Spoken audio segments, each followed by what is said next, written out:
পৃথিবীর সব থেকে আদায়িত সংঘ হচ্ছে জাতিসংঘ, সব থেকে বড় গাদ্দার হচ্ছে আমেরিকা। মানবতার বাণী দেখিয়ে আমাদেরকে সামনে মূল্য ঝুলিয়ে আমাদের কাছে কড়া বিক্রি করে ভিনদেশী অনুচারীরা যেন আমাদের মধ্যে বাসা না বাঁধতে পারে এবং আমাদের কোনো তথ্য যেন তারা পাচার না করতে পারে।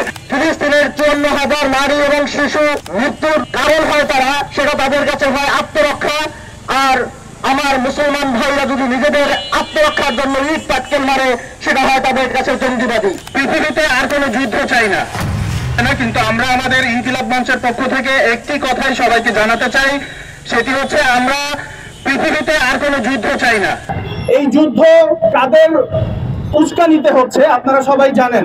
ইসরায়েল প্রথমে একটি অজুহাত দেখিয়ে তারা ইরানে হামলা করলো এবং তারপর থেকে কিন্তু এই যুদ্ধ আজকে 6 দিন ব্যাপী কন্টিনিউ হচ্ছে।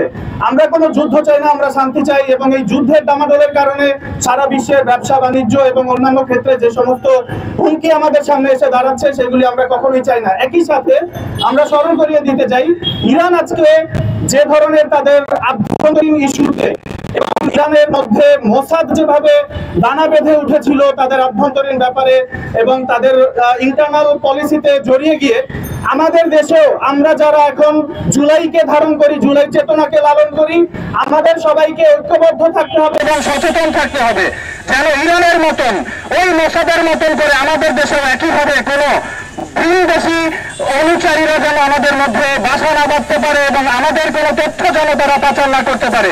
এই ব্যাপারে আমাদের সবাইকে সচেতন থাকতে হবে এবং একই সাথে আমরা বলতে চাই বিশ্ব মুসলিম ভ্রাতৃত্ব অবশ্যই অটুট থাকতে হবে। আমরা সবাই এক কালেমার অনুসারী, আমরা শিয়া সুন্নি মতভেদের মধ্যে গিয়ে এখন আমরা কোনোভাবে বিভেদ তৈরি করতে চাই না।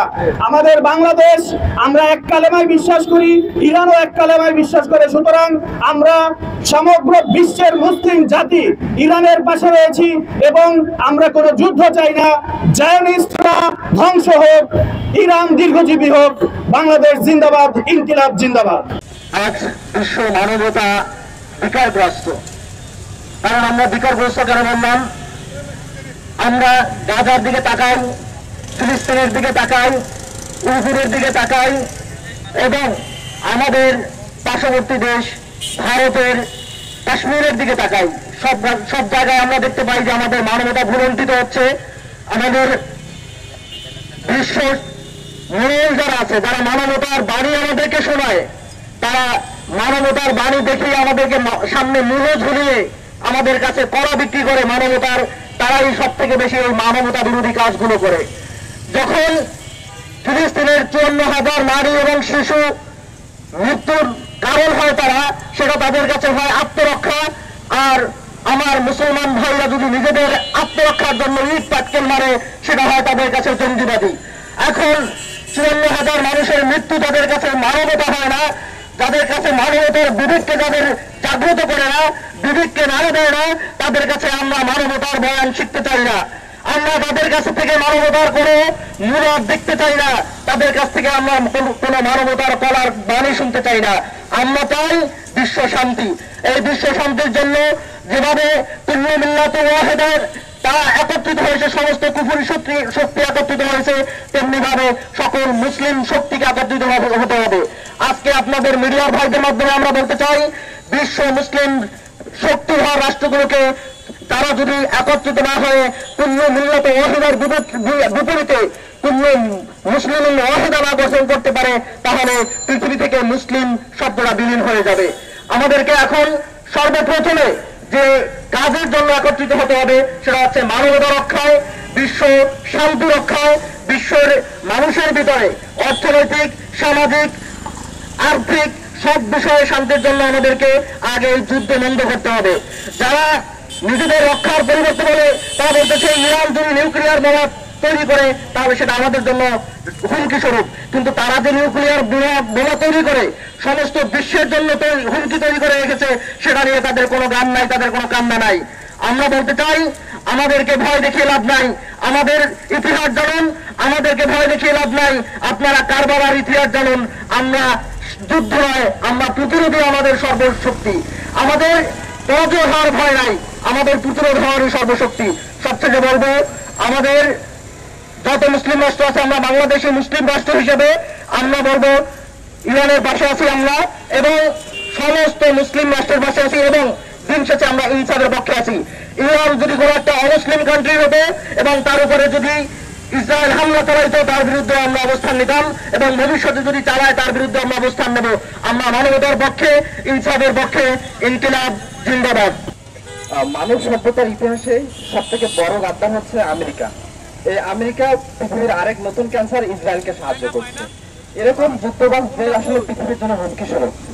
যখন ফিলিস্তিনের গাজাকে মাটির সাথে ধুলে মিশিয়ে দেওয়া হয়েছে তখন এরা ক্ষান্ত হয়নি, তখন এদের লাশের তাড়না ইরানের দিকে চলে গেছে। এদের যুদ্ধ করতেই হবে, মানুষ মারতেই হবে। আপনি মানেন আর না মানেন, যখন আরব বসন্ত হয়ে যায়, আরব বসন্তের আগে আরব রাষ্ট্রগুলো অনেক শক্তিশালী ছিল। তিউনিসিয়ার আন্দোলনের সুযোগ নিয়ে যুক্তরাষ্ট্র, আমেরিকাও তিউনিসিয়ার আন্দোলনের সুযোগ নিয়ে আমেরিকা আরব বসন্ত ঘটিয়েছে, যার ফলে আরব রাষ্ট্রগুলো অনেক দুর্বল হয়ে যায়। ফলশ্রুতিতে আমরা দেখতে পারি মানবাধিকার নয় বরং মুয়াম্মার আল গাদ্দাফির মতো আরব জাতীয়তাবাদী নেতাদের ধ্বংস করাই ছিল আমেরিকার উদ্দেশ্য। একটা কথা না বললে নয়, পৃথিবীর সব থেকে আদায়িত সংঘ হচ্ছে জাতিসংঘ। এই জাতিসংঘ আজ পর্যন্ত কোন জাতিকে রক্ষা করতে পারছে? শিশু, জান, মাল রক্ষা করতে পারে নাই। বরং আমরা দেখছি জাতিসংঘের ফতোয়া দিয়েই ক্ষমতাধর রাষ্ট্রগুলো পৃথিবীর বিভিন্ন প্রান্তে নির্বিচারে হত্যা চালিয়েছে। সম্মানিত সুধী, টেরোরিস্ট রাষ্ট্র আমেরিকা ও ইসরায়েল আরব রাষ্ট্রগুলোর স্বাধীনতাকে বন্দী করেছে মানবতাকে, বন্দী করেছে দেশগুলোর গণতন্ত্রকে, বন্দী করেছে।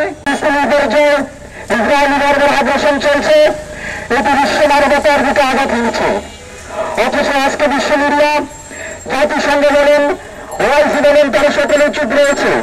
বিশ্ব মিডিয়া বারবার প্রচার করছে আজকে ইসরায়েলি আগ্রাসন যখন ফিলিস্তিনের উপর আক্রমণ চলছে তারা বলছে এটাকে সীমান্ত রক্ষা, কিন্তু ফিলিস্তিন যখন শিশুরা তাদেরকে প্রতিরক্ষা করার জন্য হাতে ইট পাটকেল নিয়ে তাদেরকে রক্ষা করার জন্য ইট পাটকেল ছুটছে, তখন বিশ্ব মিডিয়া এটাকে বলছে বিশ্ব সন্ত্রাস, এটাকে বলছে জঙ্গিবাদ।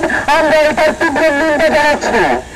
প্রিয় সাংবাদিক বন্ধুগণ, আমরা বাংলাদেশ থেকে বলে দিতে চাই, আজকের ফিলিস্তিন, ইরান, পাকিস্তান, বিশ্ব মুসলিম দেশগুলো শুধুমাত্র একটি ভূখণ্ড নয়, এটি হচ্ছে আমাদের বিশ্ব মুসলিম উন্নয়নের একটি দেহ, এক আত্মা, একটি প্রাণ। আমরা বলে দিতে চাই, আজকে ফিলিস্তিন তাদের স্বাধীনতা সংগ্রামের জন্য, ইরান তাদের স্বাধীনতা সংগ্রামের জন্য, তেহরান তাদের স্বাধীনতা সংগ্রামের জন্য, বিশ্ব মুসলিম উন্নয়নের স্বাধীনতা সংগ্রামের জন্য